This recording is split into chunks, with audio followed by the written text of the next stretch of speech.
Good evening, everyone. This is Mike, and I'm back for Movies from A to Z. And I'm a little bit late, but let's see if I can get this done. So today, the letter P stands for Pretty Poison. Pretty Poison from 1968. Very strange little movie that is a genuine cult film, and it took a long time to find an audience. It was not a box office hit when it came out. And so anyway, let me tell you a little bit about it. This movie stars Anthony Perkins and Tuesday Weld. Okay? Now, Anthony Perkins plays a young man named Dennis Pitt, who I guess is supposed to be in his mid-20s. He has been just released from an insane asylum where he's been there since he was 15. He made the terrible mistake of setting fire to his aunt's house, not knowing that his aunt was inside. So that anyway, didn't work out very well. So he's been locked away. Supposedly now he is completely rehabilitated. So his counselor, played by John Randolph, once again the great actor who was in Seconds, very good character actor, is trying to encourage Dennis to try to lead a normal life. They found a job for him. He has to check in with the counselor every week. Dennis has had a problem all of his life, and during his rehabilitation period, where he's delusional. He imagines that he's someone else, that something is going on that's not really happening.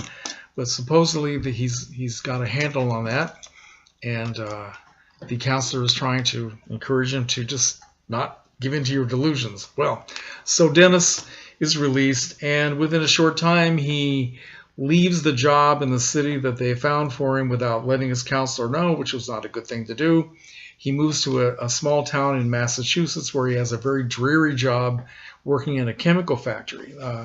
This chemical factory is the kind of place where the chemical waste is poured directly into the river that goes through the town.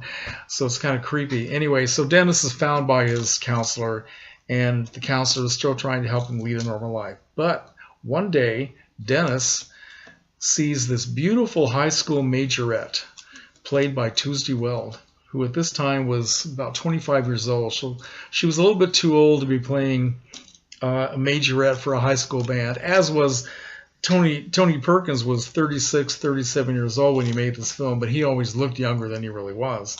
So anyway, he falls in love with this girl, has a chance to meet her, finds out that her name is Sue Ann Stepanek, and she's a wide-eyed, innocent, gorgeous, very sexy young girl, and he just falls for her like a ton of bricks. And she appears to be very naive and trusting, and she believes everything that Dennis tells her. And he wants so much to impress this beautiful girl that he tells her he's a CIA agent, that he's working undercover to do something involved with this factory. I can't remember all the details, but anyway, he plans this act of sabotage against the factory. She's going to go help him, right? Well, that's how it all starts out, but the movie takes a very sharp turn rather quickly, say about halfway through the movie maybe, when he starts this first little mission with Sue Ann, and she turns out to be more seriously disturbed than Dennis ever could be. So we find out the meaning of the title, Pretty Poison, and everything turns dark after that, and the roles are switched substantially. So I don't want to give any more away. If you haven't seen Pretty Poison, it is absolutely worth seeing. Great performances by both of these actors. Tuesday Weld is a big surprise. Up to this point, Tuesday Weld had been mainly doing a lot of sexy roles. She had started out in films when she was only 13 years old. She was always made up to look older than she was, and being very seductive and fooling around with older men, something she did in her real life, by the way. And every once in a while, she would show something a little bit more than just being sexy and cuddly, and show that she had a real strong dramatic side to her. But that wasn't shown very often in most of the films she had done up to this point. So Pretty Poison was a real departure for her, and the first time that a lot of people realized, wow, this girl is really a good actress.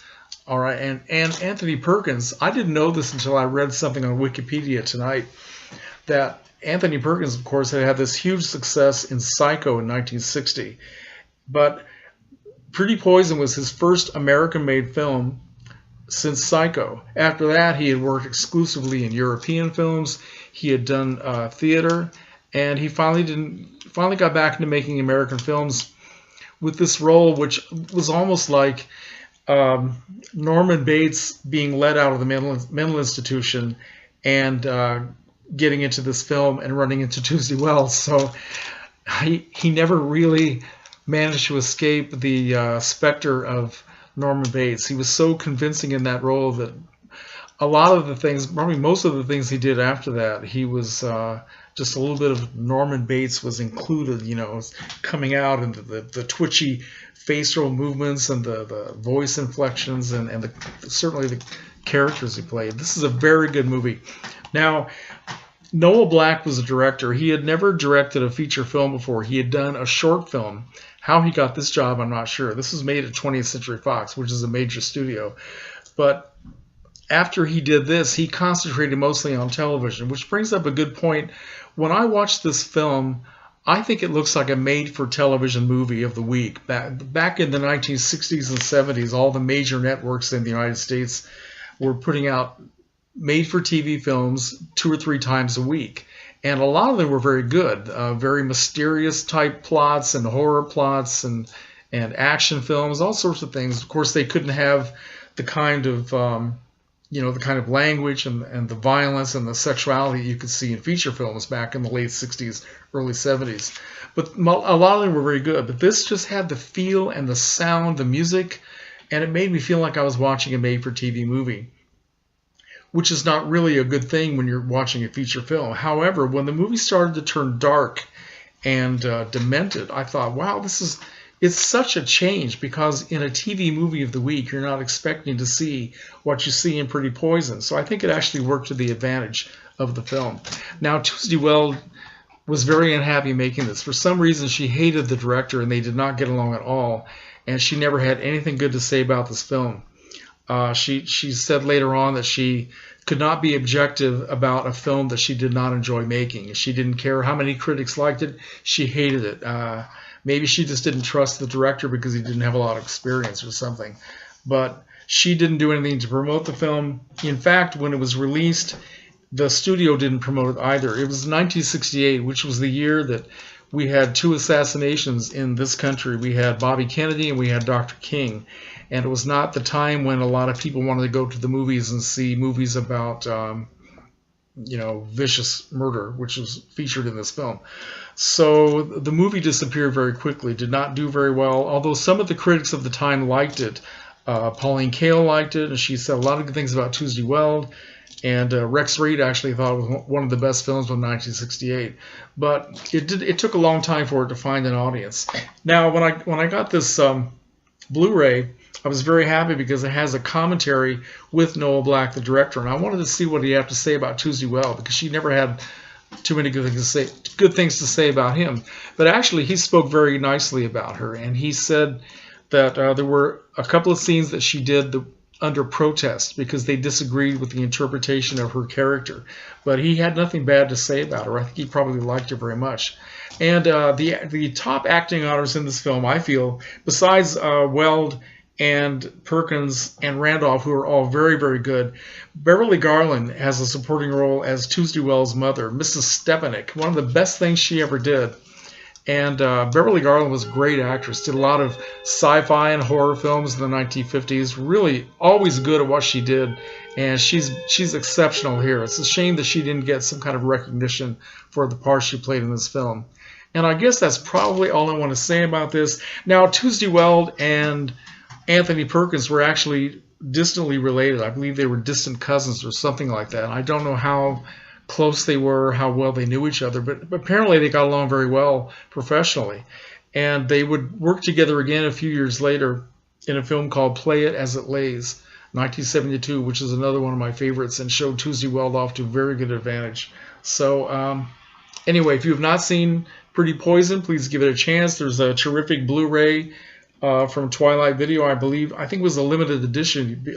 You might still be able to find it, I hope so. Otherwise, it's out on DVD. And I know that my friend Ian did a review of this film maybe about a year or so ago, and I think he liked it very much. So Ian, let me know what you remember about Pretty Poison. Anybody else, please let me know. And this video is 10 minutes long, so thank you for watching. Comments are welcome.